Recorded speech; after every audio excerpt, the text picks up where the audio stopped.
I'm Katie Wells, host of the Maximized Minimalist podcast. I escaped the hamster wheel of modern-day motherhood, overwhelmed by clutter and buried under the mental load. Now I live in a home that feels calm, manageable, and made for real life. I have margin in my days, energy for who matters most, and time for slow mornings and silly dance parties in the kitchen with my family. With over 5 million listens, the show has helped women around the world turn their homes into their happy place. Around here, we simplify for more peace, more presence, and more joy. We choose grace over guilt and progress over perfection. And we believe your home should give back more than it takes. I'm here to help you do the same. Come along with me and my guests as we share the real stories, habits, and strategies that help you lighten the load from the inside out. Pull up a seat, friend, and let's do this together. Ready, set, simplify. Welcome back to the Maximized Minimalist Show. Dr. Tracy in the house. How you doing? Hi, Katie. Thank you for having me. I'm so pumped for our conversation today. Oh my gosh, me too. As usual, I always tie things back to simplifying and decluttering. And I'm thinking to myself before I'm preparing for this episode, like you can tidy every drawer, you can color code every pantry shelf. But if like your nervous system braces every time family comes for the holidays or for a visit, like emotional clutter is taking up such valuable space in your body and your home too. So today we're going to be unpacking really one of the most common sources of that heaviness, and that can be in-law dynamics, especially as we head into the holiday season. So our family listeners out there, if you've ever felt squeezed between a partner and maybe their parent, or like you're expected to kind of keep the peace at the expense of your own well-being, this conversation is just going to be so helpful. Dr. Tracy's been on the show before. She's back with us here today. She's a clinical psychologist with over 15 years now. Like you've been in the game for a long time, helping families and couples untangle these, like, let's just call them what they are. They're sticky relational things we're experiencing, these patterns. And her new book, You, Your Husband, and His Mother, goes straight to the heart of why these triangles form, why they feel so personal, and how we can also rewrite them with healthier boundaries and more compassion for all parties involved. So Dr. Tracy, super excited to have you back. I just love what you do to support people in this community. And also, I love how we connect this back to our nervous systems.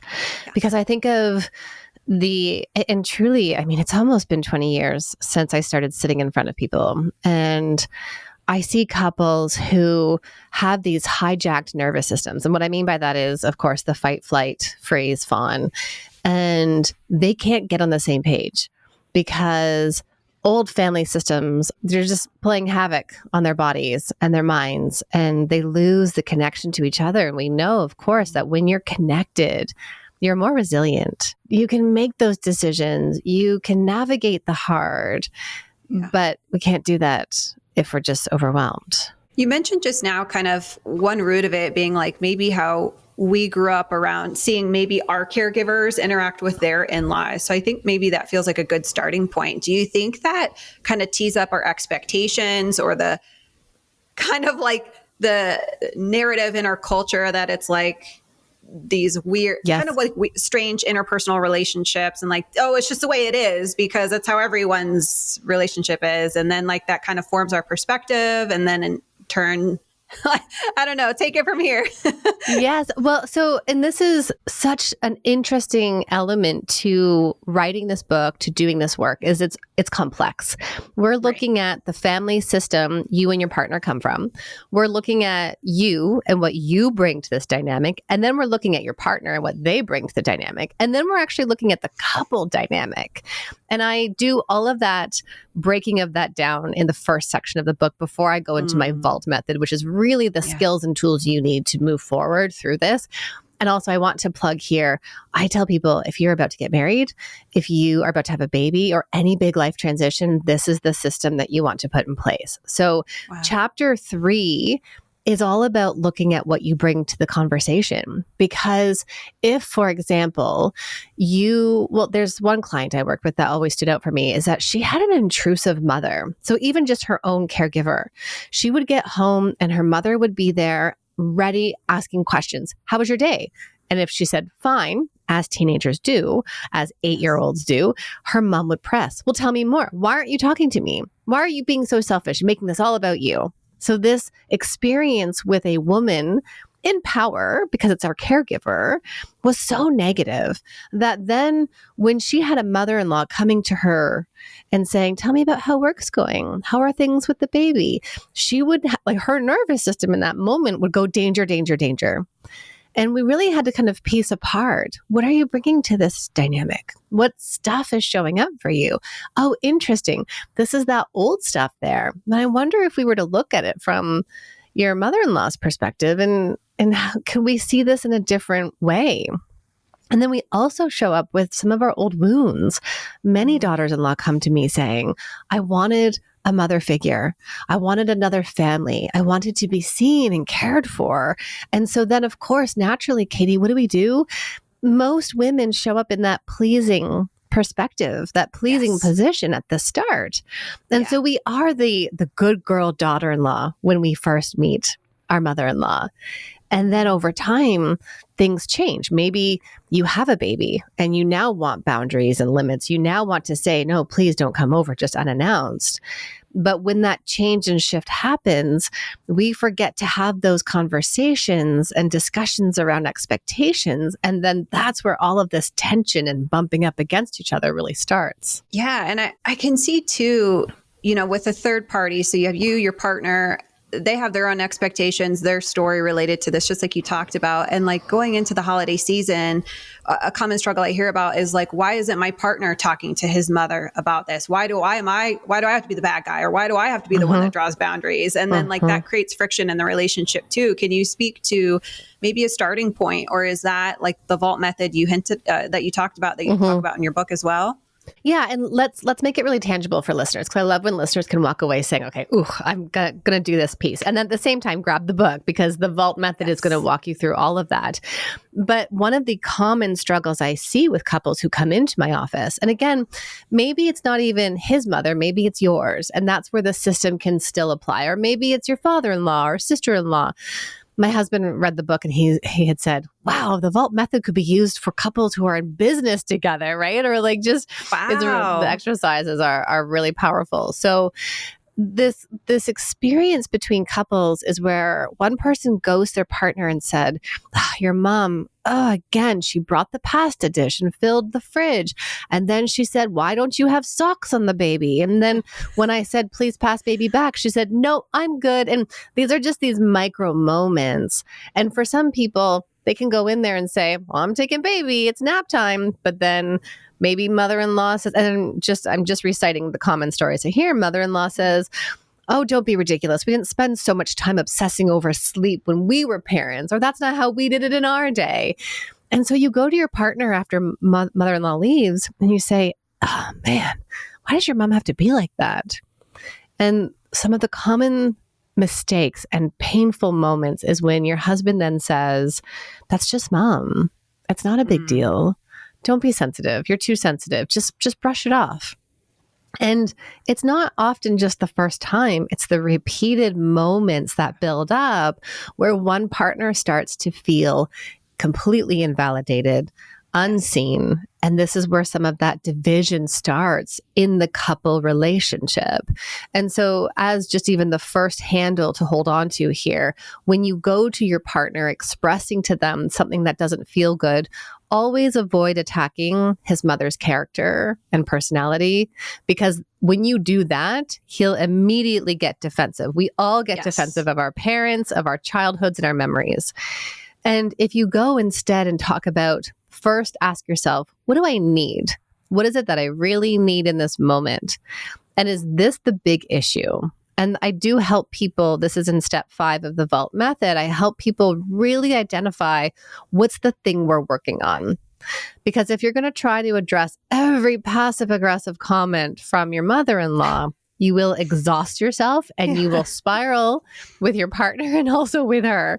So it is about going to your partner and then saying, hey, I'm going to share something with you. It's probably going to be hard to hear. And I just need you to listen and understand where I'm coming from. That might even just be a first step, which is when we go to your parents' house for Thanksgiving this year, as we're approaching the holidays, or for Christmas or whatever holiday you're celebrating soon, then you being able to say, it would be really helpful for, And maybe it's where your partner steps in and it's, I don't know what it is. If it's like the extra toys that mom gives or something, your partner being able to set the boundary, or they're the one looking over at you. And couples do this too. It's I don't need you to say something every time your mom makes a passive aggressive comment. I'm just picking that one as an example, but I need you to look over at me and reassure me that we're on the same team. Yes. I need you to be beside me and say, I heard it and that sucked. I'm so sorry. Well, because the reality is, you're right. Most people will be met with defensiveness, and then we go, well, now it feels like me versus my husband and his mom, Right. And then again, kind of exacerbating that little fracture, right? And then going into the holiday season feeling like it's all me. Like my husband doesn't care, and he his defense his mom and all these different things. I can totally see how that causes so many different struggles, and just like the emotional toil heading into the holidays, which, on top of everything else, it's a big whopper. I know that we are all products of our own patterns. So one of the things that's so important in this book is being able to bring insight into what we all bring into this, and with the ultimate goal of bridging families together. Because I think today we're really stuck. We don't have the tools to do this. And when I then think about what happens for that one person in the family system who can't say something. So I think often in this case, it's men who will say like, oh, it's fine. It's just mom. It's not a big deal. It's that for a lot of men, they don't even see, they're desensitized to what it's like to be in that relationship with mom. And so then for a lot of daughters-in-law, this is why this is so difficult, is you are initially that outsider. When you first hear that guilt-tripping comment from your mother-in-law, your body goes, ooh, what's that? That feels, that doesn't feel good. But then he doesn't feel it because, and this is where our own insight and compassion comes in for our partners. It's to be able to understand that there was a point where he was a young boy who had to remain close to his caregiver. And to do that, he learned to wall himself up, to not feel those moments of guilt or not having his needs recognized or not being celebrated, whatever that is. And in that self-work chapter, which is chapter 3, I go through 10 inner childs that people carry with them.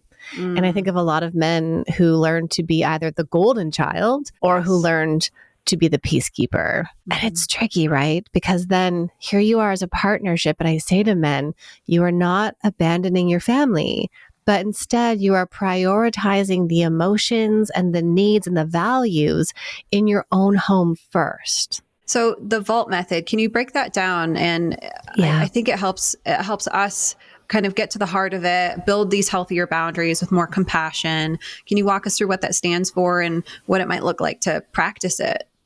Yeah, absolutely. So the first thing I want to emphasize is why the vault. And I chose the vault as an acronym, but also as this sound structure. Katie, are you a Taylor Swift fan? No, but not because I don't like her, just because I don't listen. I'm too old. I am stuck in the 60s, which is actually before my time.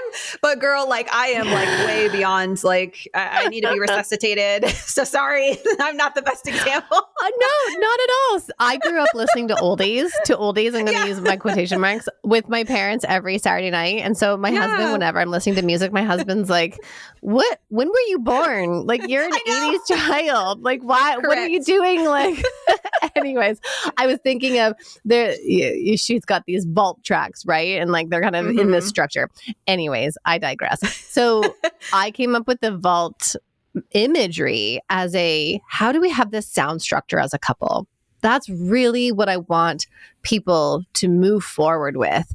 Because when you're a solid team, when you're aligned, when you feel this united front, when you're a team where you know that you have left the room, you come back, you sit at the table beside your husband, you know that your mother-in-law could say whatever she wants to say because we don't get to control her. But you know he's got you. He's got your back and you're in this together. So the vault is, we'll talk about what they each stand for. So V, the first step is about values. And what I want listeners to understand about this method is I created it in a way to create openness and alignment because step 4 is boundaries. And I'll share that in a moment. But if we started with boundaries, you're going to get stuck. And a lot of people do, I feel like. They're like, what boundaries do I need to put in place? It's such like a kind of a trendy thing. And it's helpful. It's just not the starting point is what I'm hearing. Absolutely. And so values almost, if I think of even a tree as an analogy, values is like really deepening our roots and getting firmly planted in who we are as a family. And so people do this work first. I differentiate between values and goals. I've heard from so many people already that they just love the 50th anniversary exercise in it, which is one of my favorites. Aww. So I know people are going to love going through that with their partners. And truthfully, it's the least step that involves looking at your mother-in-law, but you have to do this one. So then step 2 is aspirations. And aspirations includes this beautiful list. My husband went through the list. So I should tell listeners, my husband, Greg, he's on my Instagram space, shows up in my reels, on the podcast, and he's not a therapist. He's been with me since the beginning of my PhD. So he's grown and evolved with me, but he always says, he proclaims himself as just this regular guy.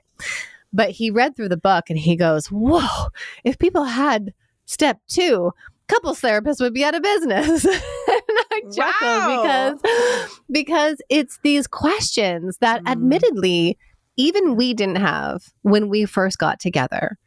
And we're human too. We bumped up against this stuff of, what do holidays look like and where are we spending time? And so step 2 is really about taking people from this 35,000 feet in the air and then coming into ground level. Because here's what was happening so often for couples.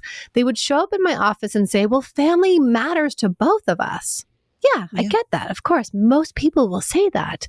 But then they couldn't figure out the day-to-day. And this one couple I remember would argue because she's like, can you just set the boundary with your mother? Like, she's an aware person. She would understand. She might be disappointed, but she's not going to be mad at you, because every Sunday night she held espressos and biscottis, and her husband would not say, no, Mom, we can't come anymore because we have 2 kids and they got to go to bed. Yeah. And that's kind of the like, how do you make this come to life for holidays? When someone gets sick, with finances, with transitions like work, babies, marriage, all of those things. So there's this beautiful list in there. And then the third step. I love the third step. Actually, I love all of them. But the third step is all about understanding your triangle. And this is at the heart of this work because we need this understanding. Most people come to me saying, my husband is putting me in the middle between him and his mom. Or a husband will say, she's putting me in the middle of her and my mom. And I tell people, there's no middle. This is a triangle. Mm-hmm. And you need to understand that you are pulling in a third person and everybody's relationships are being impacted. And now how do we step out of that triangle? So that's step 3. Step 4 is limits and boundaries. I love this chapter, Katie, because in all of my work and all of the boundary books I've read, I have yet to actually read a guide to help couples get on the same page with boundaries. And that's the main sticking point with couples is when one person says, tell your mom not to arrive unannounced. Like I'm nursing, I'm airing out my nipples because I'm breastfeeding and the other kid is crying on the potty because I haven't wiped his bum. And then your mom knocks on the door like, can you please tell your mom? And they don't see the reason for it. So these 3 pieces here, I talk about the 3 necessary pieces to set boundaries together as a couple. And then when you have all 3 of it, I talk about this being unity. So I'll tell listeners those 3 pieces. So 1, you need to see the importance. Your partner has to understand why this is important. The second one is willingness. Are you actually willing to and ready to step into this conversation? And if you're not, what's getting in the way? So I've got key questions in there to help bring this forward. And this really comes from motivational interviewing. So for people listening, I practice as a psychologist in different areas of evidence-based interventions. And of course, we know that when people are struggling to change, one of the best interventions to use is motivational interviewing. And so I bring that into the book. And then the third piece here is ability. And this one I think is skipped over a lot because, and I even tell the story in the book, I remember saying to my husband at one point, as many of us get to this place, we say, okay, can you please set this boundary with your family? Can you let them know? And he didn't hear what I was trying to say. He heard it as if I was telling him to have this like all or nothing something with his family, rather than seeing what was feeling good for us. It was something around like, we have to travel a long way to visit family. So I think it was something around that. But he comes to me years later and says, I didn't know what you meant by boundary. And I didn't even know how to do it. So I really walk people through in terms of identifying, like, here are the steps. This is what boundaries actually mean. Okay. And then last one, T is take action. This is where you are going to just have your step-by-step plan on what to do next.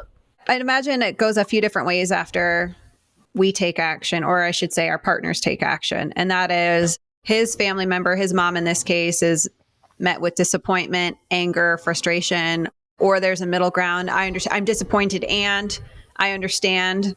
Or does it ever, I can't imagine anyone's like, yes, great. Glad you brought it up. Let's do it differently next time. So is part of your methodology. Yeah.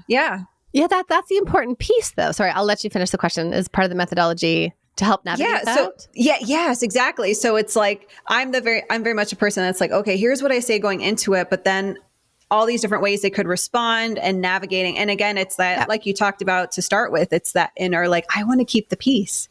So I'm a peacekeeper. So how do I honor that discomfort while still understanding and knowing that this is the right call? And when someone says, I don't agree, or, hey, I'm still going to show up unannounced because I'm a grandma and I want to see my grandkids. Like, how do we respond to these? Yeah. Yes. Yeah.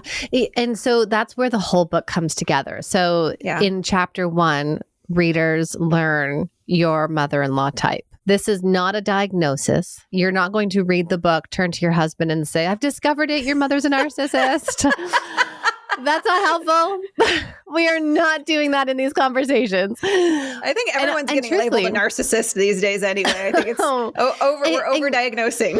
Oh, and Katie, it was, and I say this in the book, it was one of the reasons why I stayed away from the term. It's not because I am not sitting across from your mother-in-law. As a psychologist, I can diagnose people with narcissistic personality disorder, or we even talk about dimensions of narcissism. I'll come back to that in a minute if you want. But this idea, though, is that I wanted people to be able to understand a pattern of behavior that they're seeing with their mother-in-law. Because once you can understand that pattern, then you start to have more power, agency, and choice to communicate with her, to set a boundary, to know what's going to come next. So for example, if you have a victim mother-in-law type, now the victim feels like the world is happening to her and she has no agency, and it's the poor me, I can't believe this is happening again. She's the one who kind of pulls in the other family members, and you feel this call to rescue her. A lot of clients will say, oh, I was telling her, like, I keep asking her, have you considered going to a therapist, after she tells me the whole 20 minutes of how she's just been struggling so much with her sister or the other in-law child. And then she says, oh no, and then it keeps going.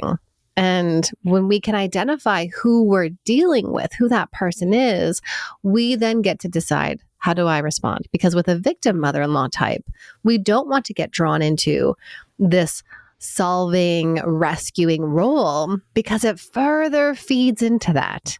Yes. And that's where the empowerment. Yeah, that's where the empowerment comes in then. So you've set the boundary. Most people, and I talk about this in the book, most people do not respond with, great, thank you. I'm, now that we're clear, I totally get it. Most people don't respond that way. I mean, we hope they do, but, and I love that hope, because I think we need to have hope in relationships. But if we can prepare ourselves, okay, you know what? The victim mother-in-law is probably going to say, I'm going to be all alone for Christmas this year because you're not coming. And I just don't know what I'm going to do. And, I'm just repeating words that I've heard from all of my clients over the years. And so you respond back with empathy. Yeah, this holiday is hard. And, this isn't how we would envision it happening every year. And we can't wait to see you on this other day. And I know you're going to get through that day. Right there, I'm not feeding into it. I'm not telling her who she should call. I'm not then changing my plans. I'm not saying, if you're so alone in your life, maybe you need to go see a therapist. I'm just saying, yeah, it's a really hard time. It's almost like what we would do with kids. you're having a hard time. I get it. Yeah. You didn't make the basketball team. I hear you. And maybe it'll look differently next year. I don't know. I'm just talking out loud. Yeah. Like, No, for sure. I have had people comment on some of my stuff on Instagram saying, so I'm gentle parenting my mother-in-law. I mean, and it also, and Katie, I want to just sink in this conversation too for the mothers-in-law who are listening. You know, if you clicked play on this episode, I already know you are doing something different. And I'm so proud of you for entering into this conversation and also knowing we're not here to villainize mothers-in-law. No. We're here to understand how we can improve and connect. And this isn't about gentle parenting anybody. This is about learning loving boundaries, learning how to remain connected and creating bridges rather than getting stuck in those old family systems. I outlined that in chapter 2. And, you know, one of the most common things I hear from people is just this sense of denial and rigidity and control around the holidays. So someone comes to you and says, a family member says, Thanksgiving dinner will be on Thursday and you must attend, and we start at 2 p.m. and I can't wait to see you. And you're looking over at your partner and you have a newborn and a 2-year-old and the dog and you're wondering, how am I supposed to do this? That's this rigidity that really creates tension for families right now. And this generation today, Katie, we're not doing it. We're saying, oh, hang on, we have different values and there's something else that we need to prioritize. And it's really calling for us to have these conversations that are first filled with curiosity and openness to understanding each other on both sides. Also, compassion. No one's getting it right. Everybody struggles in this, and we're all showing up to this for the first time. I mean, if you think of a mother-in-law who is now entering into grandparenthood, she's really excited to all be together and what that means around the Thanksgiving table. But she has to show up also with compassion for her daughter-in-law, who is also navigating this season for the first time. Well, I'm reminded of a mother-in-law example in a show I'm watching right now, and that's Nobody Wants This. So it's with Kristen Bell. Okay, Bina. Yes. Okay, the Bina. Oh, I did a YouTube video on Bina. Oh, this is so. I'm like, okay, I'm thinking of Bina. I'm thinking of the Binas in the world. Yes. And do you want to tell listeners what she did around Shabbat? Oh, take it away. If you did the YouTube video, you're a better storyteller than me. But yes, it's just interesting to watch. And yeah, like, can you give a quick breakdown of it and like maybe what Kristen Bell did right or wrong, or how would you like, navigate? How would you play by play Kristen Bell next time if she had to take 2? So Joanne is not Jewish and Noah is, and Noah is making decisions as an adult. He's an adult man. He is an independent person. He's autonomous. He can make his own decisions. But Bina is blaming Joanne for the decisions that Noah is making. And those decisions are not essentially what Bina believes to be right. So he decides to leave the synagogue. He's like struggling. And also then Bina says, well, first Bina makes negative comments about Joanne to other people, which is, here's the piece. We have these tropes in the media. Jane Fonda on Monster-in-Law. Everybody loves Raymond, her mother-in-law. There are so many. I mean, Taylor Swift's song, I know, but the song Anti-Hero is like, what is it? My daughter-in-law kills me for the money and then discovers she's not in the will or something like that. So there's these tropes here. And also, I have heard the stories where I'm almost in tears in session with women because they're so painful. Oh, yeah. So yes, Bina is kind of an exaggeration. And at the same time, I've heard similar stories. And so she really views Joanne, Noah's girlfriend, as an outsider. And when mothers-in-law or future mother-in-law shows up to do this, she's already creating conflict and tension. And it's not going to bring everybody together. That's not what you want to do. If you don't agree with who your partner is choosing, you're allowed to have that, but don't put it on your child. Go and talk to your therapist. Go talk to your closest friend. Find something that you like about this person. And the reason is because that person loves your son. And that's what we want to look at. Anyway, so back to Bina. Bina then also says to Noah that Joanne is not invited to Shabbat. And Noah then says, well, then I'm not coming. And I love this quote that Joanne said because she feels it, obviously. I'm going to botch the quote a bit because I'm going to resist looking it up. But she says to Bina, if there is an issue between you and your son, it's not me, it's you. And I just, I like ferociously typed it out as I heard her say it because she's in there saying, I'm not the problem. You are. And she's doing it right away early on. Yes. I think what so many daughters-in-law do is because that power dynamic, because we want to be accepted into this family, because we've been socialized to please, perform, perfect. That's Brene Brown's 3 Ps. Because of that, we don't set boundaries early on. We don't say to a woman, what kind of comment is that? Or, ouch, did you mean for that comment to sting that much? And that, I think, is where Joanne does really well in this season. I absolutely love Erin and Sarah Foster for creating this series because it's like the most realist show of the relationship struggle. Oh, that's so good. So good. Okay, so much insight. I have so many notes. I want to take us to a question really specific to decluttering, if I may, because I hear this time and time again in my communities. And that is my husband's mom, when she visits, she brings his childhood trophies, boxes of stuff that she literally, and same, I'm saying the words that my clients are telling me. She says, you can never get rid of this. This is for you. And it's like every visit, whether they live nearby or once a year, like dropping stuff off. And the wife is like, he doesn't want this. I don't want this. I'm actively simplifying my life and decluttering my home. And the mother-in-law is saying, you don't let your husband get rid of this. You may not get rid of this. So she's putting terms on this. And I'm like, whoa. So talk me through what that could look like. I guess, is that utilizing your vault method? Yes. Is that where they start? So, yes. I mean, if that is someone's lived experience right now, please get the book so that you know who you're dealing with, you know what you're bringing to the dynamic, and then you have a system to walk through this alongside with your husband and your partner, because you don't want to then get into the arguments with your partner, because then I imagine some partners come along and say, well, mom said.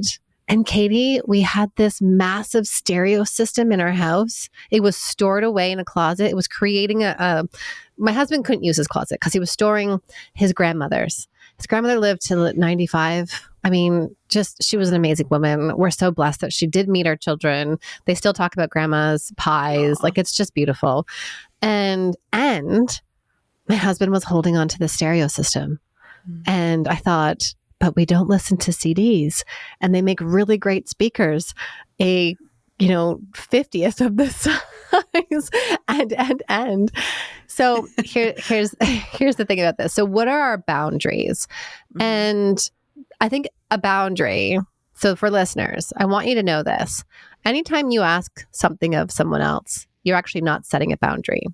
So if you say to somebody, please don't bring this stuff into my home, that's not a boundary, it's a request. If you say to your family members, please don't talk about politics at the table, that's a request. And you don't get to control others.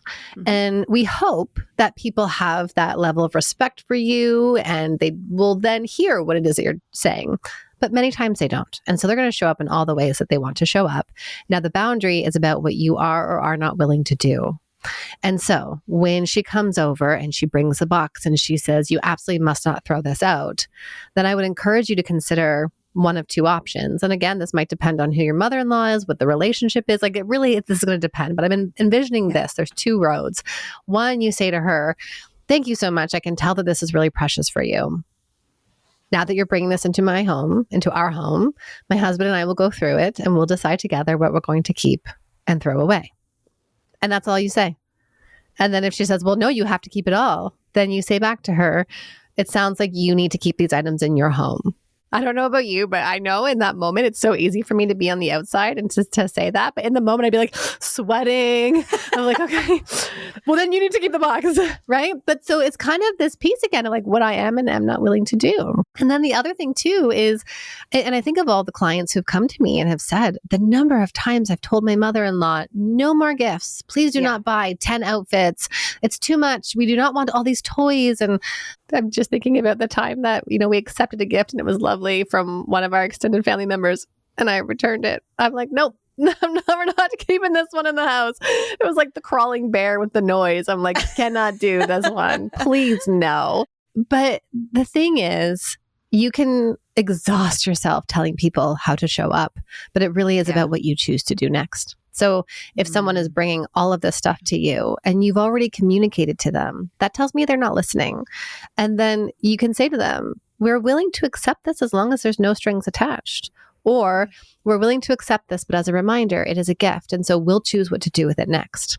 Or thank you so much for bringing this here. Hey kids, let's say thank you for this gift because we always show appreciation for gifts. And when they leave, you sort through it and decide what you're going to keep and what not. And if they're upset later on about it, what you do is you validate. You don't explain, you don't justify, you don't pull up Katie's Instagram space and say, but look at the research. You have to see all the research here. Did you know that this percentage of people and how it's connected to mental health and your nervous systems and you say, you validate their feelings. I understand that's hard for you. Of course you're upset. I get it. And then you might just restate again. And when it comes to gifts, we're going to make that decision here. And I can also appreciate that that feels really hard for you. And that's just empathy. And I know that's uncomfortable, but it's empathy. It's choosing how much empathy you want to show up with. It's choosing how much compassion you want to have. And it's still being firm on how you're going to manage your house. I think that's really beautiful and plays back to, the heart of it. And also understanding like, your mother-in-law type that you talked about, you speak more to in the book, but also like to you, it's like a big irritant. My mother-in-law is giving me gifts, but to her, maybe it's fulfilling some need or something she didn't have as a child. Like it goes deep. And I'm not saying it's deeper.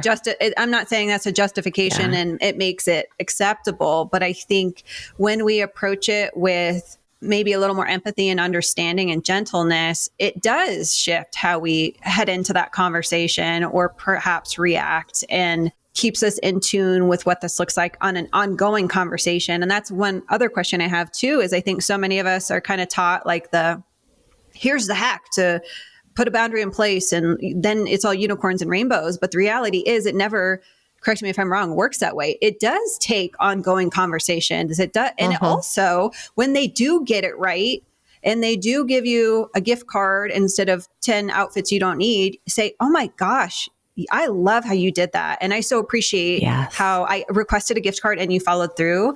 I'm really excited to use this. And thank you for, doing that. That's another piece I think that doesn't get spoken about enough is like the follow through, whether it's, hey, you followed it or, hey, like, ooh, I don't know, that doesn't feel right, and so on and so forth. I've heard from a lot of people say, why do I have to? I remember working with one client recently and we had talked about offering compassion to extended family members. And her initial reaction was, ooh. And I had said, yeah, I know. I get it. Like there's a lot of pain in here. And I also think that this is hard because you don't give that compassion to yourself first for having this struggle within yourself. But when we show up with them, not to take on the role as reparenting, but to show up with compassion, vulnerability, and authenticity, those are the moments where we take the high road. And that I always say to people, this isn't about what's right or wrong. It's about how are you going to feel when you put your head on the pillow at the end of the night? Because every day is a day that you get to make choices. Am I choosing what's aligned with what matters most to me? Or am I choosing this other direction that takes more energy and doesn't feel good? And then I think about it and, that's always a choice. And so when we do see things that are happening that feel good, slow down and acknowledge them. And that really is simple behavioralism as well, which is when there's a positive, you acknowledge it and the positive is more likely to happen again. Yeah. Yeah. Take me back to psychology class, 2003 there. I know. I love Skinner's dogs, right? Yeah. And it works with our partners too. So that is part of step 5 in the vault method is there's 3 A's to walk through, but the last one is adjusting your plan. So you've already alluded to this, Katie, which is it never goes perfectly. We keep adjusting and keep trying and unfolding. That is this like re-meeting of relationships. And so when you leave the family event, don't get in the car and vent about his mother. Get in the car, squeeze his hand, his shoulder, and say, we're a solid team, and I'm so glad we get to do this together. And talk about what you did well, because that's at the heart of this. Yeah. Connection. That's so true. Yeah. It brings tears to my eyes. Dr. Tracy, your new book, You, Your Husband, and Your Mother is out now. Congrats. Oh my gosh. So tell Thank my you. listeners where they can get it and the best place to connect with you. Yes, absolutely. So come say hello to me over on Instagram at Dr. Tracy D. That's my main area, but I'm on all social media platforms if you want to check out that Nobody Wants This YouTube video. The Vita, oh my goodness. But the best way to support me, of course, is to share this episode, talk about the book in your group chat, because believe me, somebody else has a story for you. Oh, yeah. And then also check out my book. It's on my website, drtracyd.com, available in all formats and anywhere you get your books. And if you do grab it, share it on your socials, tag me, and let me know what you think. I am so proud of you. And I know this book was not easy to write. And also the culmination of nearly 20 years of being hands-on with couples in this environment. And you're putting it all into a book for us to literally shortcut everything. I am truly blown away by Thank you. and also filling a niche and this gap in the market that I think really needed to be filled, and in your voice in such a compassionate way, relating it to the nervous system and connection and all these really beautiful concepts you talked about. Like I'm just thrilled for you, because I know this is going to change so many lives. And like you said, it's not to villainize or weaponize, it's to gain understanding. And that's where it all starts, right? I think that's where it all starts. Always. Thank you, Katie. It's my goal so that someone else can walk this earth knowing that it's not just them. And I get DMs every day saying, I'm so grateful that you're doing this work, because I thought I was going crazy and I thought it was just me. And, as women, we don't need those stories in our mind. We need to be seen. Right. So thank you for being part of this with me. Dr. Tracy, before we wrap, I've got 2 final questions for you that we always end with our guests. And that is, if you could declutter one thing in your life forever, no effort required, what would it be? Oh my goodness. I'm a little embarrassed to share this. My research papers from my PhD and beyond. I already threw out 25 pounds. I think I had put the paper on. And of course, doing my PhD starting in 2006, we printed everything. We had to go to the library and photocopy our articles that we needed to cite, and we were underlining. And I think I decluttered 25 pounds when I finished my PhD. But there's still a box, and I don't want to go through that box. I don't want to go through that box. I think sometimes for things like that, letting time do the heavy lifting, right? You've already been able to let go of some, letting some time pass. Because my husband was similar with his chiropractic degree. Is he had all this, textbooks and things. And I get it. It's like this visual representation of the blood, sweat, and tears, and this achievement, and this all these things. It's very loaded, right? It's not just like it's a box of papers. Just declutter it. It's not so simple all the time. So thank you for my brain still goes. Thank you. My brain still goes to that moment of, but what if I want to look at the 1993 Simpson et al. Attachment paper? I have really important notes on there, Katie. I might still want that idea. And it's almost this like, and I think this is part of the decluttering piece, almost not trusting yourself. Yes. That you can live without it. Your and also resourcefulness and yes. Yeah. I hear you. Getting to the root of it. That's what we do. Okay. On the flip side of that coin, we know what you'll declutter, but what is one thing in your home you would never let go of? Oh gosh. This one would change. I now have 2 boxes for each kid. One is for their school items and cards and special pieces along the way. And we do declutter different pictures and drawings along the way. And then the other one is just some of their baby smaller clothes or little booties. And I think those 4, and I know exactly where they're stacked in the house. And I have gone through them and decluttered more as I've moved further away from that season. But there's just kind of this specialness inside of those boxes that I don't think I could ever get rid of. So now, Katie, I'm going to be the mother-in-law that shows up at my kids' house with 2 boxes and saying, don't get rid of these. No, I think I would hold on to them. Or no, I'm going to be the mother-in-law who shows up being like, I got these booties. My little guy wore them, so put them on you. Okay, I will not. Just so listeners know, I will not do that. Disintegrating in the box from age, and you're like, but you have to wear them. I totally get it. Actually, as you were in different things you were saying, I was like, note to self for whenever I'm a mother-in-law. That like, okay, you're like just putting a pin in that. My mental note for when that time comes. But I totally hear you, and So it sounds to me like you have a really beautiful curation. And I think that's what it boils down to. It's not just like everything. It's this curation. It means something to you.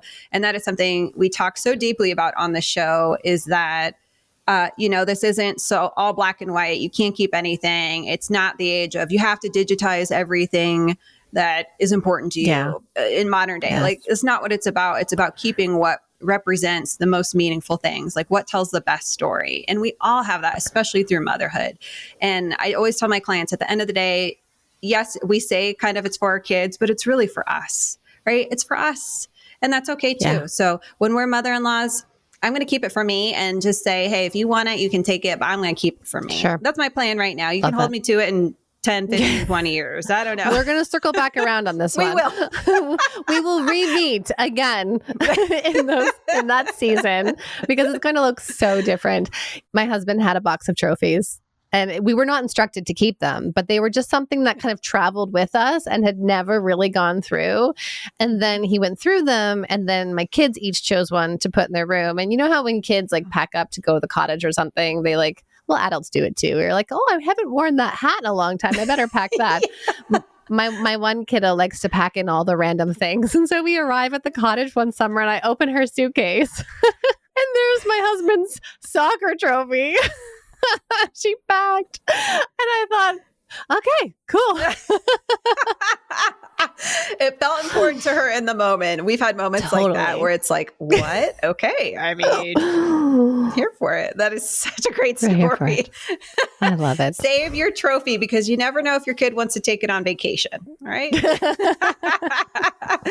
Dr. Tracy, it was such a treat spending time with you. Thanks for sharing all your wisdom here on the show again. Thank you, Katie, for having me.